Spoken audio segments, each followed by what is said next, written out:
قال ربكم ادعوني استجب لكم ان الذين يستكبرون عن عبادتي سيدخلون جہنم داخرین. تمہارا رب کہتا ہے مجھے پکارو، مجھ سے مانگو، میں تمہیں دوں گا، تمہاری دعا سنوں گا، قبول کروں گا. اور جو بربنائے تکبر مجھ سے نہیں مانگتے وہ جہنم میں داخل ہوں گے، ذلیل و خوار ہوں. حضور نے ایک بات مجھے متن یاد نہیں ہے، بہت پیاری فرمائی. دیکھو انسانوں سے تم مانگتے ہو کچھ تو ایک دفعہ تو اس کے ماتھے پر تیوری پر بل پڑ ہی جاتا ہے، یہ کیوں میرے سامنے ہاتھ سوال کیا، کیوں مجھے اس سے مانگ رہا. چلیے بعد میں کچھ وہ دے ہی دے، ناگوار گزرتا ہے. ارے اس سے مانگو جو کہتا ہے کہ مجھ سے مانگو اور میں دوں گا. وہ نہ مانگنے پہ ناراض ہے، اس سے نہیں مانگتے. رات کے آخری ساعتوں میں، یا جسے آپ کہتے ہیں the small hours of the morning، حدیث میں آتا اللہ نزول اجلال فرماتے، جس کو ہم نہیں جانتے کیسے نزول ہوتا. ذات باری تعالیٰ اور اس کے متعلقات کے بارے میں جو بات آ گئی قرآن میں حدیث میں وہ ہم مانتے ہیں. کیسا یہ ہم نہیں جانتے. اس کا ہاتھ ہے کیسا ہے ہم نہیں جانتے. اس کا چہرہ ہے کیسا ہے ہم نہیں جانتے. اس کی ساق ہے، اس کی پنڈلی ہے کیسی ہم نہیں جانتے. وہ سنتا ہے کیسے سنتا ہے ہم نہیں جانتے. کیا اس کے کان ہیں؟ کیا اسے بھی ساؤنڈ ویوز کی ضرورت ہے سننے کے لیے؟ وہ دیکھتا ہے کیسے دیکھتا ہے ہم نہیں جانتے. وہ اترتا ہے کیسے اترتا ہے ہم نہیں جانتے. جو قرآن میں آ گیا حدیث میں آ گیا مان لیجئے بس. باقی یہ متشابہات میں سے ہے، اس کی کھود کرید میں پڑو گے تو فتنے میں مبتلا ہو جاؤ. ابتغاء الفتنة وابتغاء تاویلہ. لہذا حدیث میں آتا ہے کہ رات کی آخری ساعتوں میں اللہ سمائے دنیا تک نزول فرماتا. بخاری شریف میں حضور پاک کا ارشاد ہے کہ اس طرح نماز پڑھو جس طرح تم مجھ کو نماز پڑھتے دیکھتے ہو. سوال یہ کہ حضور نے کس طرح نماز پڑھی، جبکہ بخاری شریف میں حضور نے رفع یدین کی نماز پڑھی ہے. بخاری شریف میں حضور نے رفع یدین کی نماز پڑھی ہے. دیکھیے حضور نے مختلف طریقوں اختیار کیے مختلف اوقات میں. اب صحابہ کا طرز عمل یہ ہوتا تھا کہ مثلاً ایک روایت آتی ہے کہ ایک صحابی حضور سے ملنے آئے تو بدوی تھے، دیہات کے آدمی تھے. انہوں نے حضور کو دیکھا کہ آپ کا گریبان کھلا ہوا تھا، آپ نے بٹن لگائے ہوئے نہیں تھے. پھر انہوں نے ساری عمر اپنے گریبان کے بٹن نہیں لگائے کہ میں نے محمد کو اس طرح دیکھا ہے صلی اللہ علیہ وسلم. اب یہ ان کا جذبہ ہے، ان کی نیکی ہے، اتباع کا جذبہ ہے. یا ایک سفر میں کسی کو دیکھا، کسی نے دیکھا کہ حضور ایک درخت کے نیچے سے ہو کر گزرے، اب وہ جب بھی جاتے تھے ادھر اس کے نیچے سے ہو کر گزرتے تھے، چاہے اس کی کوئی مقصد نہیں، لیکن یہ بھی اتباع کا جذبہ. تو اس میں یہ ہے کہ نماز کی بعض چیزیں ایسی ہیں کہ جن میں معلوم ہوتا ہے کہ حضور کچھ اس میں رد و بدل کرتے رہے. کبھی آپ نے ہاتھ بالکل کھلے چھوڑ کر بھی نماز پڑھی ہے، کبھی آپ نے ہاتھ نیچے باندھے کبھی اوپر باندھے. اسی طریقے سے رفع یدین کبھی ایسا بھی ہوا ہے کہ آپ نے وہ کی ہے جیسے کہ اہل حدیث حضرات کرتے ہیں، اور جیسے کہ یہ شیعہ کرتے ہیں وہ اس سے بھی زیادہ کرتے ہیں رفع یدین. اہل حدیث سے آگے ہیں، وہ بہت آگے ہیں رفع یدین کے اندر. اور ایک رائے یہ ہے کہ حضور نے آخری زمانے میں آ کر سارے رفع یدین چھوڑ دیے تھے سوائے یہی جو تکبیر تحریمہ کے بعد. اب یہ روایات، اب یہ بحث ہو جائے گی علمی، کس روایت کا کیا مقام ہے، کس کی کیا حیثیت ہے. بخاری شریف میں جو روایت ہے وہ یہی ہے رفع یدین کی، جو آپ صحیح کہہ رہے ہیں. لیکن یہ کہ بخاری شریف واحد کتاب تو نہیں ہے حدیث کی، مصنف عبد الرزاق ایک کتاب ہے. اور اسی طریقے سے اور اس میں یہ کہ امام مالک کے پیروکار، حالانکہ امام مالک مدینے کے دارالہجرہ کے امام ہیں، وہ رفع یدین نہیں کرتے. امام شافعی کے کرتے ہیں، امام مالک کے نہیں کرتے، امام ابو حنیفہ کے نہیں کرتے. تو ان چیزوں میں بہت زیادہ پریشان ہونے کی ضرورت نہیں ہے. اصل جو معجزہ ہے حضور کا اور اسلام کا وہ یہ ہے کہ 1400 برس گزر گئے لیکن نماز کے ضمن میں اتنا اختلاف نہیں ہے کہ تمام مسلمان باجماعت نماز نہ پڑھ سکیں. لیکن رفع یدین کرنے میں جماعت ٹوٹی نہیں، آپ نے کیا یا نہیں کیا، جماعت کی فارمیشن برقرار رہی. فرض کیجئے کوئی شخص یہ سمجھتا کہ پہلے سجدہ ہے پھر رکوع ہے، تو اب یہ دو آدمی ساتھ نماز نہیں پڑھ سکتے جن میں سے ایک کے نزدیک پہلے رکوع ہے پھر سجدہ ہے، دوسرا یہ سمجھتا ہے کہ نہیں پہلے سجدہ ہے پھر رکوع ہے. نہیں ہو سکتا، ان کی جماعت اب جمع نہیں ہو سکتا. یا کسی کا یہ خیال ہو کہ جیسے ہر رکعت میں رکوع ہے کہ سجدہ بھی ایک ہے، وہ ایک سجدہ کر کے کھڑا ہو جائے. اب ظاہر بات ہے دوسرا شخص جس کے نزدیک دو سجدے وہ ایک اور سجدہ کرے گا، فارمیشن ٹوٹ گئی، اب وہ ساتھ نماز نہیں پڑھ سکتا. 1400 برس بیت گئے، مشرق بعید سے مغرب بعید، پوری دنیا آج تو کوئی کونا ہے ہی نہیں جہاں مسلمان نہ ہو. لیکن جو سالڈ مسلمان جو ہے وہ تو آپ سمجھیے کہ انڈونیشیا سے لے کر موریٹانیہ تک تو مسلمانوں کی کتنی بڑی تعداد. لیکن کہیں ایسا نہیں ہے کہ آپ کی فارمیشن ٹوٹتی ہو. کوئی ایسا مسلک نہیں ہے جس میں یہ خیال ہو کہ مغرب کی رکعت میں 2 ہیں جیسے فجر کی ہے، نہیں کوئی 3 رکعتیں. کوئی ایسا مسلک نہیں جس میں یہ معلوم ہو کہ فجر کی رکعتیں 3 ہیں 2 نہیں ہے، کوئی نہیں. عصر کی 2 ہیں یا 4 6 ہیں، وہی رکعتیں وہی رکعت کی ترتیب، پہلے کھڑے ہونا ہے، پھر رکوع ہے، پھر کھڑے ہونا، پھر سجدے میں جانا ہے، پھر بیٹھنا ہے، پھر سجدہ، پھر کھڑے ہونا۔ فارمیشن نہیں ٹوٹتی، شیعہ ہو، سنی ہو، اور اس میں حنفی ہو، مالکی ہو، شافعی ہو، حنبلی ہو، زیدی ہو، ظاہریہ ہو، کوئی بھی ہو، کسے باشد تمام مسلمان مل کر جماعت سے نماز ادا کریں گے اور ان کی جماعت ٹوٹتی نہیں۔ یہ ہے جس کو ہمیں سمجھنا چاہیے۔ یہ کیوں ہے؟ صلو کما رأیتمونی اصلی، کہ حضور کی کو جس طرح دیکھا صحابہ نے نماز پڑھتے ہوئے ویسے نماز پڑھ رہے ہیں، صحابہ نے ویسے نماز پڑھی، پھر آپ کے بعد تابعین نے اسی طریقے سے نماز پڑھی، پھر اس کے بعد تبع تابعین نے پڑھی، نسل بعد نسل منتقل ہو رہا۔ تاکہ تھوڑا تھوڑا اختلاف اگر ہے تو اس کے لیے زیادہ پریشان نہیں ہونا چاہیے۔ حضرت حاضرین اور محترم خواتین، السلام علیکم ورحمۃ اللہ وبرکاتہ۔ آپ کے علم میں اس سے پہلے بھی آ چکا ہوگا اور ابھی بھی آپ کو یاد دہانی کرا دی گئی ہے کہ میری گفتگو کا موضوع ہے اللہ تعالیٰ کا انسانوں سے واحد مطالبہ۔ آپ حضرات میں سے بہت سے لوگ حیران بھی ہوئے ہوں گے کہ واحد مطالبہ کیا معنی؟ اللہ کے تو مطالبے بہت ہیں، نماز پڑھو 5 وقت، روزہ رکھو رمضان کا، صاحب نصاب ہو تو زکوٰۃ ادا کرو، اور صاحب استطاعت ہو تو حج کرو، اپنا مال خرچ کرو اللہ کی راہ میں، خنزیر مت کھاؤ، مردار مت کھاؤ، خون مت کھاؤ، اور جو چیزیں اللہ کے سوا کسی اور کے نام پر ذبح کی ہیں ان کا گوشت مت کھاؤ، شراب نہ پیو، سود مت کھاؤ، جوا مت کھیلو۔ شریعت کے احکام جتنے بھی ہیں وہ اللہ کے مطالبات ہیں، لیکن مسئلہ یہ ہے کہ اگر ہم ایک لفظ میں کہنا چاہیں کہ ہمارا رب ہم سے کیا چاہتا ہے، ایک لفظ، اس کے لیے میں آپ کو ایک حدیث بھی سنا دوں۔ ایک بدو صحابی حضور کی خدمت میں حاضر ہوئے، دیہاتی تھے، انہوں نے عرض کیا کہ اے اللہ کے رسول، میں زیادہ باتیں نہ سمجھ سکتا ہوں نہ یاد رکھ سکتا ہوں، مجھے تو بس کوئی ایک بات ایسی بتا دو کہ میں اس کو مضبوطی سے تھام لوں اور میری نجات ہو جائے۔ حضور نے یہ نہیں فرمایا کہ یہ تم کیا بے وقوفی والا سوال کر رہے ہو، ایک بات تو نہیں ہے، ان کی تو بہت سی باتیں۔ آپ نے تو ہمیں بھی اصول بتایا ہے کہ کلموا الناس علی قدر عقولہم، لوگوں سے گفتگو کیا کرو ان کی عقل اور فہم کے مطابق۔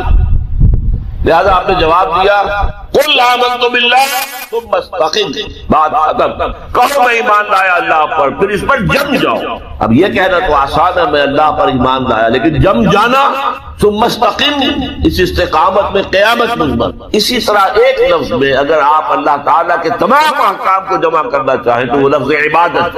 ابھی میں نے سب سے پہلے آپ کو سورہ نوح کی ابتدائی آیت سنائی۔ اللہ فرماتا ہے انا ارسلنا نوحا الی قومہ، ہم نے بھیجا تھا نوح کو اس کی قوم کی طرف، ان انذر قومک من قبل ان یاتیہم عذاب الیم، کہ اپنی قوم کو خبردار کر دو اس سے پہلے کہ دردناک عذاب آ جائے۔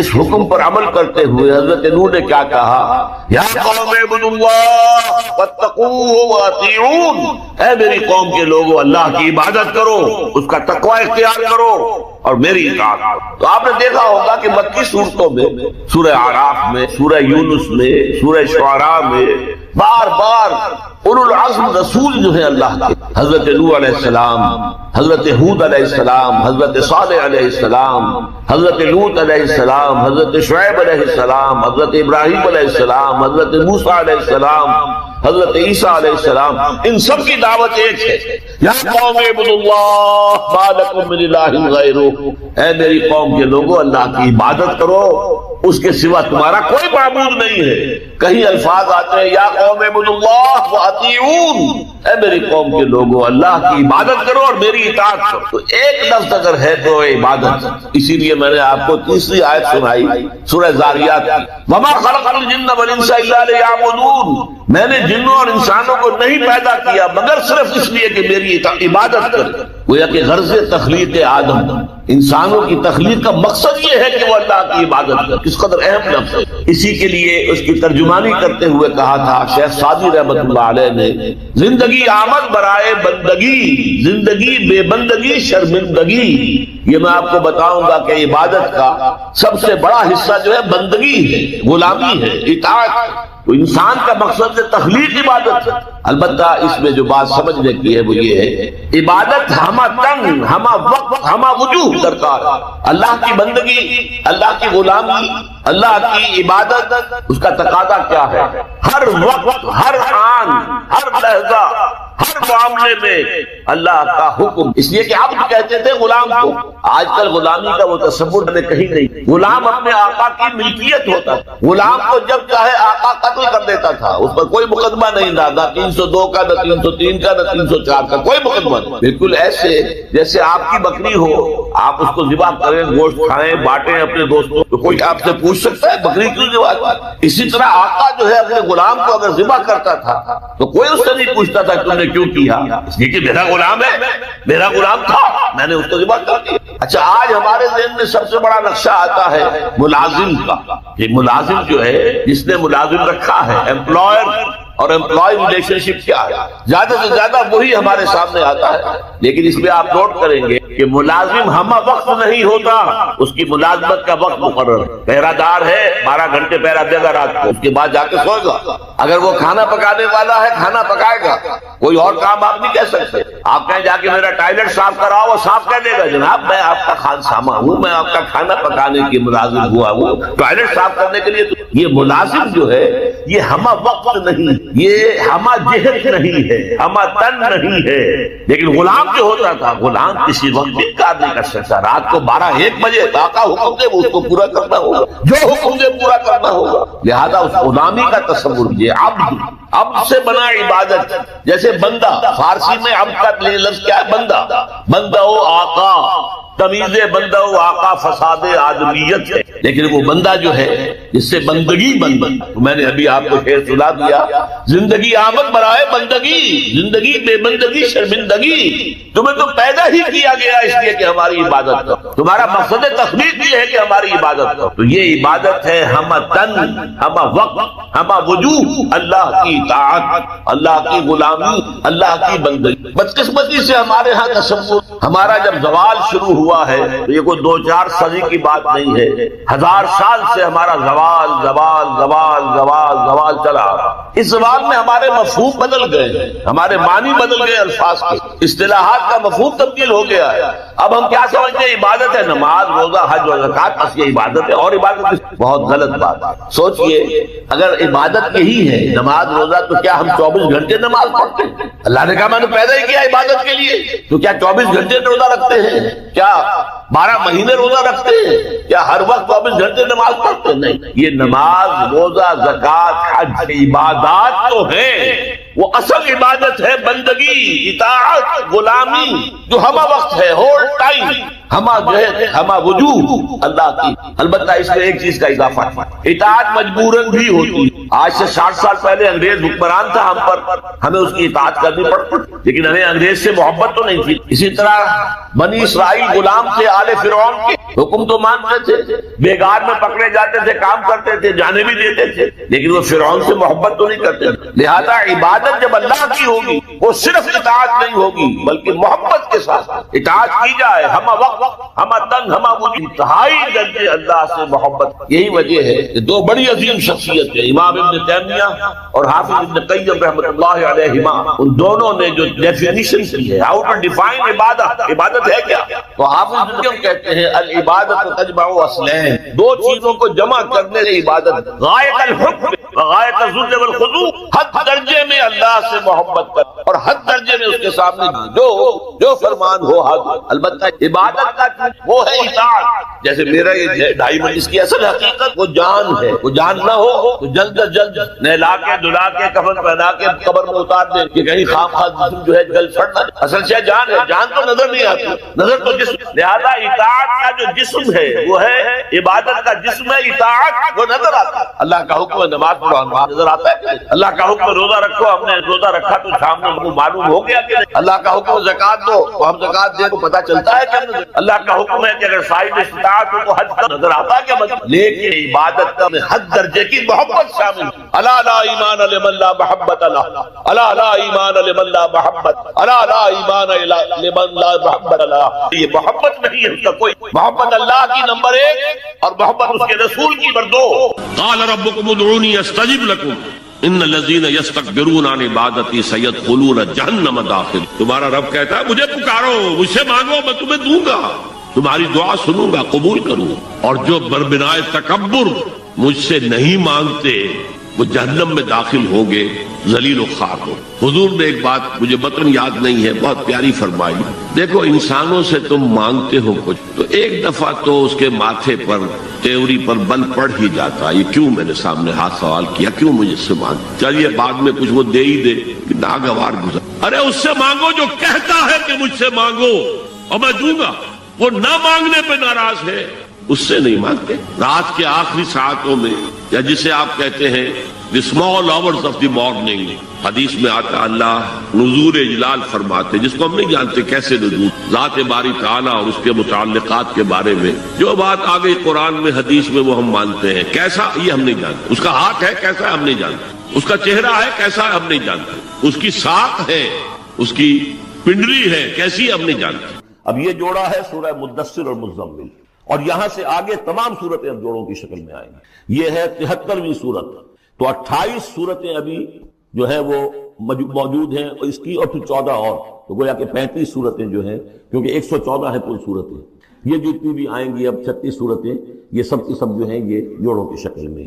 یا ایھا المزمل یا ایھا المدثر، بالکل ایک طرح سے انداز، یا ایھا المزمل، اے کمبل میں لپٹ کر لیٹنے والے، صلی اللہ علیہ وسلم، فداہ آباؤنا و امہاتنا، قم اللیل الا قلیلا، کھڑے رہا کرو رات کو سوائے اس کے تھوڑے سے۔ قیام اللیل کی حقیقت یہاں سمجھ لیجئے، حدیثیں سنتے ہیں آپ جمعوں کے اندر، سب نے سنی ہوگی، من قام رمضان ایمانا و احتسابا، اور وہ قیام کیا ہوتا ہے؟ 1 گھنٹے کا۔ تراویح 20 پڑھی گئی، بلکہ عشاء سب ملا کے 1.5 گھنٹے میں فارغ ہو کے آ گیا۔ قیام اللیل کا نصاب یہ ہے، من قام رمضان ایمان۔ وہ تو حضرت عمر نے بہت بڑا صحیح فیصلہ کیا کہ عوام کے لیے جنہیں اینٹیں دھونی ہے، کسی چلانی ہے، ان کے لیے ممکن نہیں ہے، لیکن خاص طور پر جنہیں اللہ نے سہولت دے دی ہو، جو ہر سال 1 مہینے کی چھٹی لے سکتے ہیں، بجائے وہ سیر کرنے کے لیے چھٹیاں لیں، وہ 1 مہینے کی چھٹی لیا کریں نا رمضان کی۔ قیام اللیل سے صحیح طور سے اس کی برکات سے مستفید ہو، راتوں کو جاگے۔ یا ایھا المزمل قم اللیل الا قلیلا، کھڑے رہا کرو رات کو سوائے اس کے تھوڑے سے حصے کے، نصفہ، آدھا اس کا، اب انقص منہ قلیلا، یا اس میں سے کچھ کم کر لیں یعنی تہائی، او زد علیہ، یا اس میں بڑھائیے یعنی 2/3۔ وَرَتِّلِ الْقُرْآنَ تَرْتِیلًا، اور ٹھہر ٹھہر کر رک رک کر قرآن پڑھتے جائیں۔ قیام اللیل کے ساتھ اصل ہے قرآن، چنانچہ اس کے بعد جب اس کا خلاصہ نکال دیا گیا قیام اللیل کا، تہجد کی نماز وہ اب مختصر کر دی گئی، جب فرض نمازیں آ گئی تو قیام اللیل اب ختم ہوا، اب وہ تہجد کی نماز ہے۔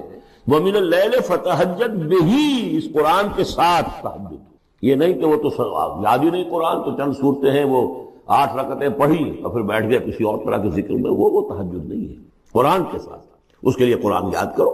رتل القرآن ترتیلا، ترتیل کہتے ہیں ٹھہر ٹھہر کر ایک لفظ پر غور کرتے ہوئے قرآن کو پڑھنا۔ انا سنلقی علیک قولا ثقیلا، ہم عنقریب آپ پر ایک بہت بھاری بوجھ ڈالنے والے۔ اس سورہ مبارکہ کی ابتدائی آیات جو ہیں غالباً 9، یہ تیسری وحی ہیں جو محمد عربی صلی اللہ علیہ وسلم پر آئی، اور جو چوتھی وحی آئے گی وہ سورہ مدثر میں ہے، جس میں حکم ہے تبلیغ کا، وہ بھاری وزن آنے والا ہے آپ کے کاندھے پر، اب آپ کو تیاری کر لینی چاہیے۔ تیاری کیا ہے؟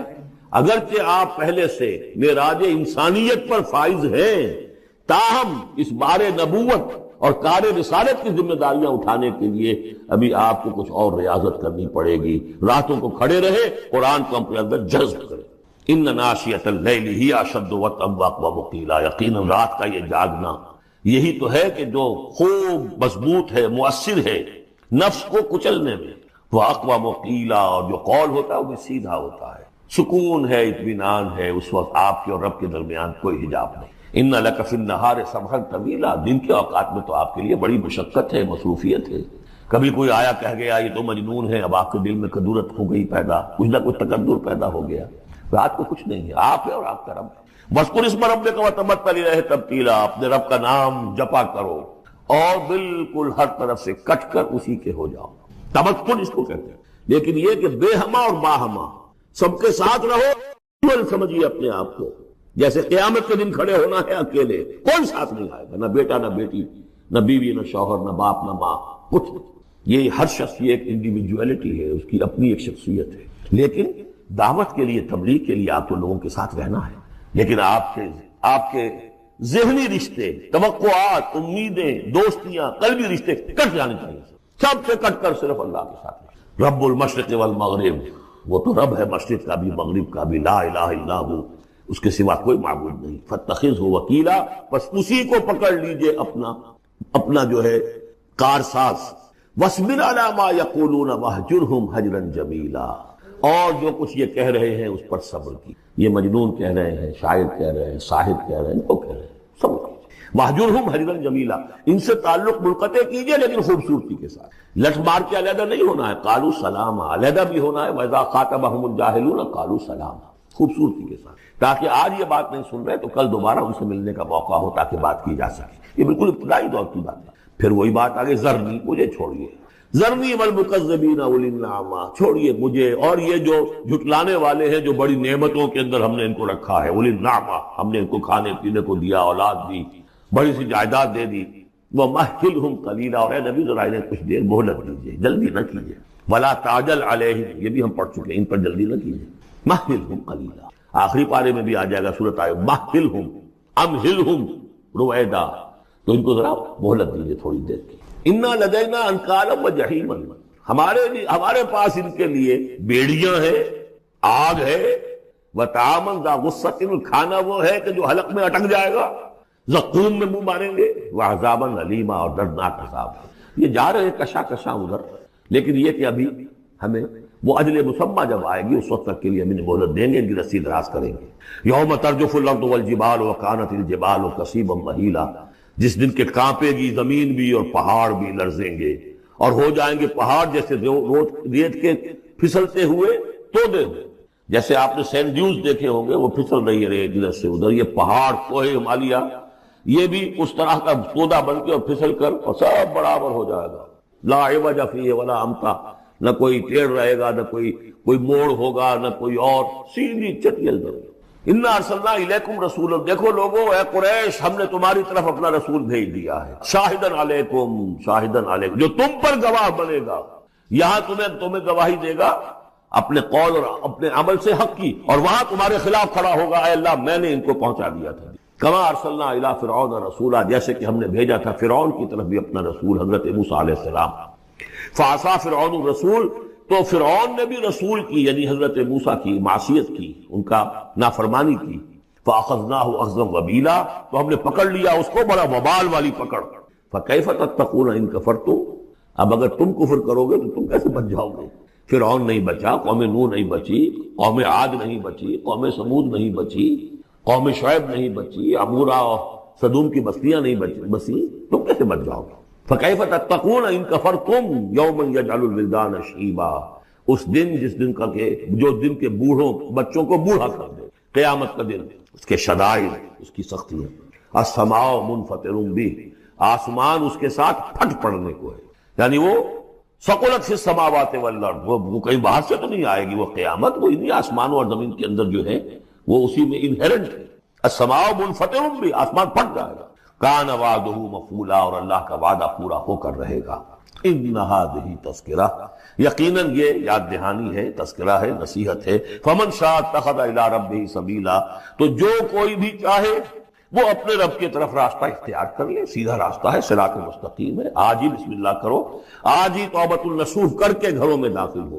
اب یہ ہے 19 آیات، لیکن اس کے بعد جو ایک آیت پر پورا رکوع مشتمل ہے، اس کے بارے میں بہت عرصے تک میں بہت پریشان رہا اس کو سمجھنے میں، اور میں حیران ہوں کہ تفاسیر میں کہیں مجھے کوئی اس کے لیے بات نہیں ملی. اتفاقاً ہے کہ میں الاتقان فی علوم القرآن اس کا مطالعہ کرتے ہوئے مجھے حضرت عبداللہ ابن عباس رضی اللہ تعالیٰ عنہ کا ایک قول مل گیا کہ یہ ایک آیت نہیں، 2 آیتیں. یہ روایات ختم ہو گیا. کوئی کہتا ہے کہ یہ 1 سال کے بعد آئی، کوئی کہتا 16 ماہ بعد آئی، کوئی کہتا یہ آیت جو ہے یہ مدنی ہے، کوئی کہتا 11 سال کے بعد، وغیرہ وغیرہ.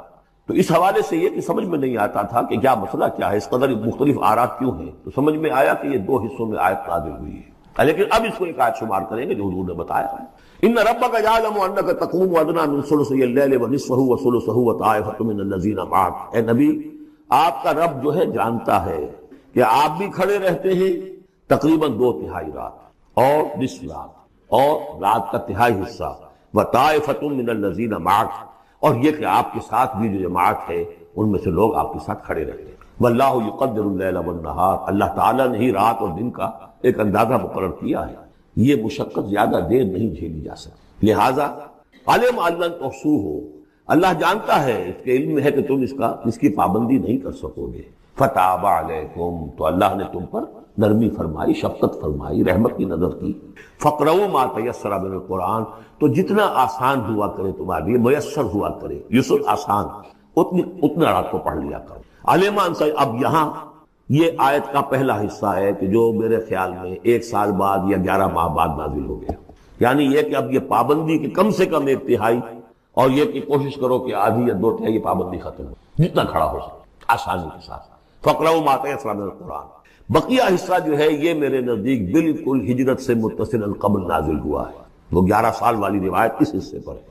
عالمان سیکون منکم مرضی، اللہ کے علم میں ہے کہ کچھ لوگ ہوں گے تم میں سے جو مریض ہو جائیں گے، ان کے لیے ممکن نہیں ہوگا قیام اللیل. وآخرون یضربون فی الارض یبتغون من فضل اللہ، اور لوگ ہوں گے زمین میں سفر کرنے پر مجبور ہوں گے اللہ کے فضل کی تلاش میں.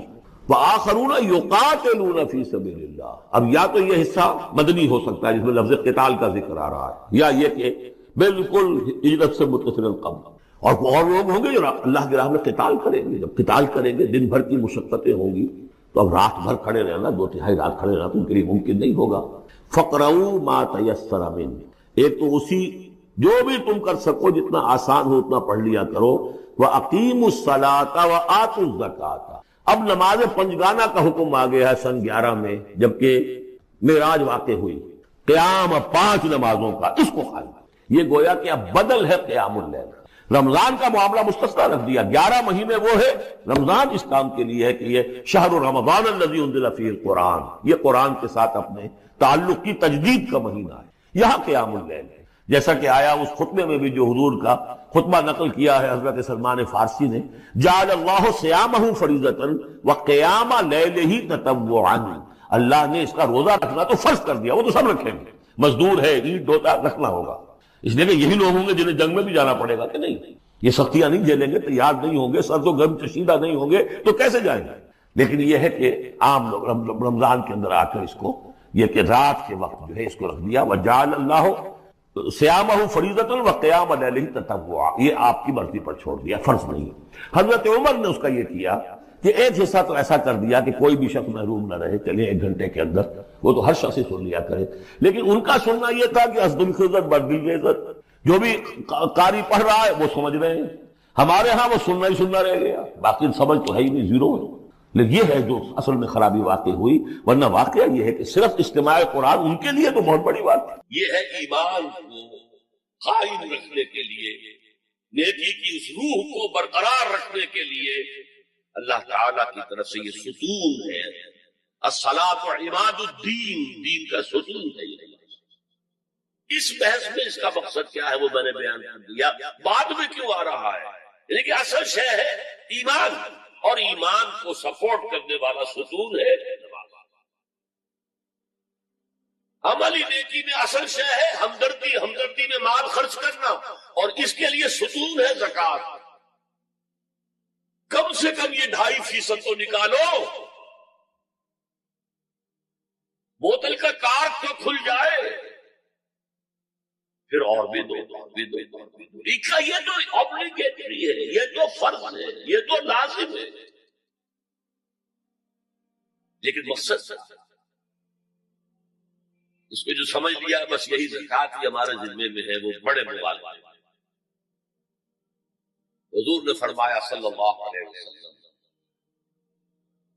ان فی المال حقا سوى الزکوٰۃ. اے مسلمانوں یہ نہ سمجھنا کہ بس زکوٰۃ ادا کر دی تو تمہارے مال کا سارا حق ادا ہو گیا. ان فی المال حقا سوى الزکوٰۃ، تمہارے اموال میں حق ہے اللہ کا زکوٰۃ کے علاوہ بھی. اور پھر آپ نے یہ آیت وَآتَ الْمَالَ عَلَىٰ حُبِّهِ ذَوِي الْقُرْبَىٰ وَالْيَتَامَىٰ وَالْمَسَاكِينَ وَابْنَ السَّبِيلِ وَالسَّائِلِينَ وَفِي الرِّقَابِ وَأَقَامَ الصَّلَاةَ وَآتَى الزَّكَاةَ. یہاں آتا زکوٰۃ تو ہے ہی ہے، اس سے پہلے جو آ رہا ہے یہ سرپلس ہے، اس سے آگے کی بات ہے، یہ ایڈیشنل ہے. اسی لیے جب انفقوا انفقوا انفقوا انفقوا انفقوا کی جو تکرار ہوتی قرآن مجید میں، تو ایک جگہ پہ سوال کیا صحابہ نے کتنا خرچ کرے گا؟ فرمایا قل العفو، کہہ دو جو بھی ضرورت سے زائد دے ڈالو. Don't accumulate, don't retain any thing.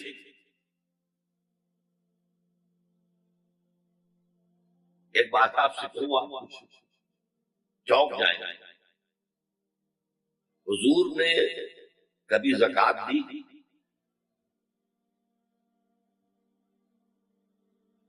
کبھی نصاب کے بقدر پیسہ آپ کے پاس جمع ہوا کہ آپ پر زکات واجب ہوئی؟ ایسی عجیب بات. ارکان دین میں سے ایک رکن سرے سے غائب. کبھی ہم نے مال رکھا ہے؟ حضور کا اسوہ ہم جانتے ہیں, مسواک کرنی ہے, پانچی جو ہے تخنے سے اوپر کر لیے ہیں, یہ اسوہ ہے. ہاں ہے, یہ بھی ہے, ٹھیک ہے, سنت اسوہ تو یہ ہے. اور صرف آپ کا نہیں, جنہیں ہم کہتے ہیں فقراء صحابہ,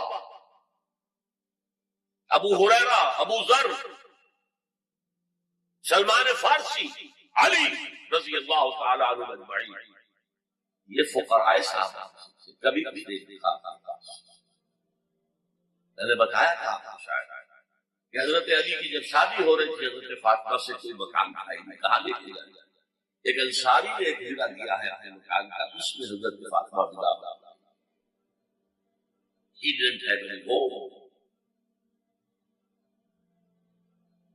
ابو ذر وہ تو دوسری انتہا پہ چلے گئے تھے. قانون یہی ہے, حلال سے کماؤ, اگر ایک حد سے آگے بڑھ جائے تو زکات دے دو, باقی تمہارے اختیار میں ہے, دینا چاہو دو, نہ دینا چاہو رکھو. قانون اس سے زیادہ آپ کو پابند نہیں کرے گا. کبھی بھی آپ نے جبر نہیں کیا, ایمرجنسی میں بھی جبر نہیں کیا. ایک واقعہ آتا ہے کہ حضور کو کئی وقت کا فاقہ تھا. تھوڑی دیر کے بعد حضرت ابو بکر آئے, آپ نے چہرے سے پہچان لیا کہ فاقہ سے. پھر حضرت عمر آئے, پہچان لیا کہ فاقہ سے. شاید حضور خود اپنے لیے نہ اٹھتے نہ جاتے, اپنے دونوں ساتھیوں کو دیکھ کر ایک انصاری کے باغ پہنچے. انصاری کی عید ہو گئی, فوراً لا کر اس نے کچھ کھجورے کچھ انگوروں کے گوشے رکھے. اس کے بعد وہ دوڑا چھری لے کے کسی جانور کو ذبح کر دیا. یہ ساری تفسیریں میں کیا بتا رہا ہوں. مال یہ نہیں تھا کہ مدینے میں سبھی فاقے سے تھے, موجود تھے جن کے پاس مال, لیکن جبرن آپ نے کسی سے نہیں لیا. جب وہ چھری لے کر چلا, فرمایا دیکھا کسی دودھ والے جانور کو نہ ذبح کر.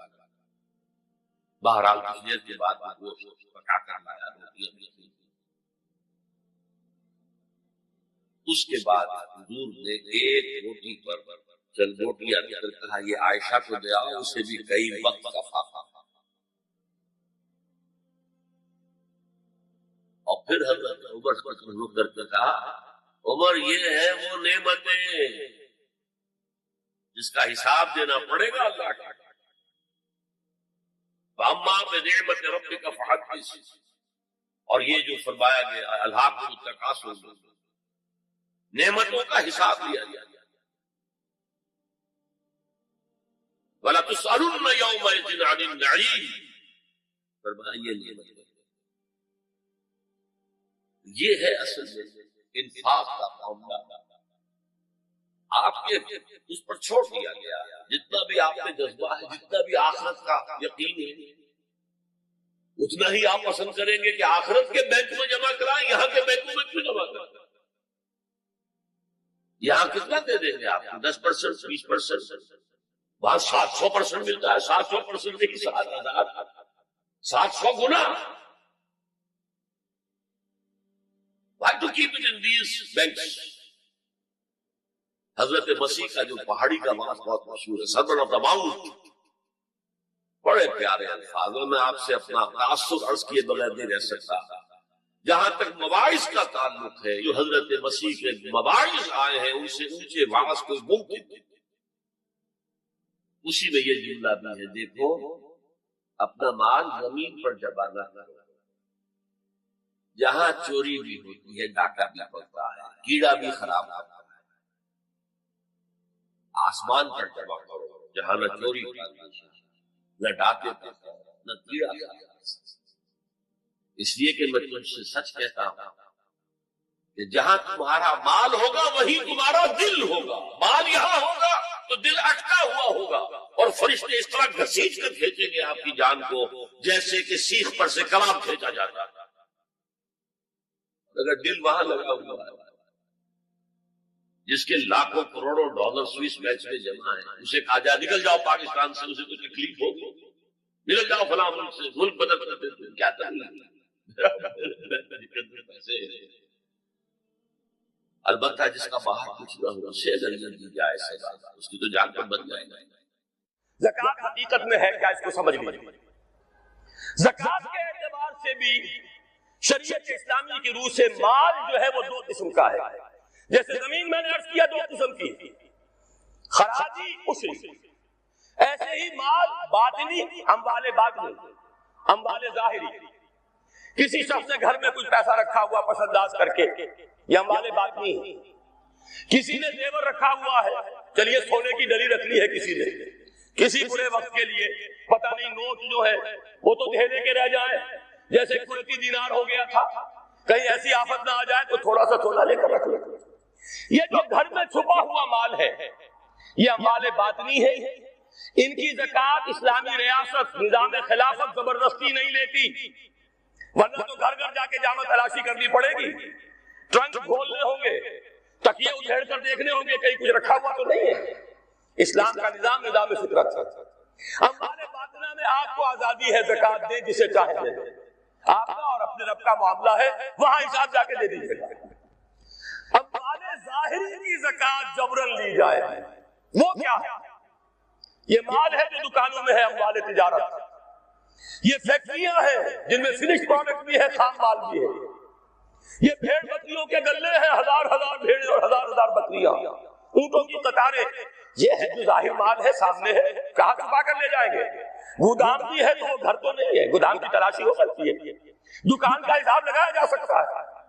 فیکٹری کے اندر اس کی زمین، اس کی مشین، اس کے ٹول ایگزمپٹ، اس پر زکوٰۃ نہیں ہے، لیکن جو بھی مال ہے اس میں وہ دو شکلوں میں ہوگا، یا خام مال ہے، کپڑا بنانے کا کارخانہ ہے تو دھاگا پڑا ہے اتنے کروڑ کا، تیار کپڑا ہے اتنے کروڑ کا، اس کا 2.5% دے دیجیے۔ مال ہے 5 لاکھ کا، دکان کے اندر 2.5% دے دیجیے، اموال ظاہر ہے، اور اس میں اس سے کوئی غرض نہیں کہ سال بھر میں آپ نے کچھ کمایا کہ گوایا۔ جب تک آپ نصاب کی حد سے اوپر ہیں، چاہے آپ کا اس سال میں آدھا مال گیا، 10 لاکھ کی مالیت تھی، اب آپ 5 لاکھ کے ہیں، لیکن 5 لاکھ پر بھی آپ کو 2.5% دینا ہے، چاہے کمایا ہو چاہے گوایا ہو، اور یہ ٹوٹل پر ہے، کسی اکاؤنٹنٹ کی ضرورت نہیں، جو تاریخ معین ہے جا کر دیکھیے کیا مال پڑا ہوا ہے، 2.5% حساب کر کے دے دیجیے۔ اتنی رقم آئے گی۔ ابھی جو کہہ رہے تھے جنرل صاحب کہ یہ نعرہ بھٹو نے لگایا، یہ بالکل وہی بات ہے جو علامہ اقبال نے فرمائی ہے۔ مغربی تہذیب میں بھی ایک حصہ حق کا ہے، اگرچہ باطل نے اس کے اوپر پورا غلبہ حاصل کر لیا، لیکن حق کا حصہ اس میں بھی تھا۔ وہ کیا تھا؟ اوہام پر اپنی بات نہ قائم کرو، لا تقف ما لیس لک بہ علم ان السمع والبصر والفؤاد کل اولئک کان عنہ مسئولا۔ علم پر بات کرو، وہم پر نہیں، محض تصورات پر نہیں، محض توہمات پر نہیں، علم پر۔ موقف تمہارا علم پر قائم ہونا چاہیے۔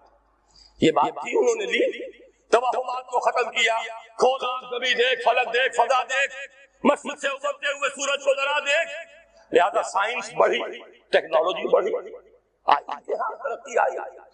اسی طرح یہ سمجھ لیجئے روٹی کپڑا اور مکان کوئی کافرانہ نعرہ نہیں تھا، یہ افراد کا بنیادی حق ہے، اور تاریخ انسانی میں پہلی مرتبہ عمر فاروق نے اس حق کا بیان کیا۔ اگر دجلہ اور فرات کے کنارے ایک کتا بھی بھوکا مر گیا تو عمر قیامت کے دن ذمہ دار ہوگا۔ کون مارکس ہے، کیا کدی اور کیا کدی کا شوربہ، کون کوئی جدید تصورات دینے والے ہوں گے. یہ کل کی پیداوار ہے اور آج ختم ہو چکے. آج ان کے چہروں پر کالک بری جا رہی ہے. آج ان کے مجسمے گرائے جا رہے ہیں.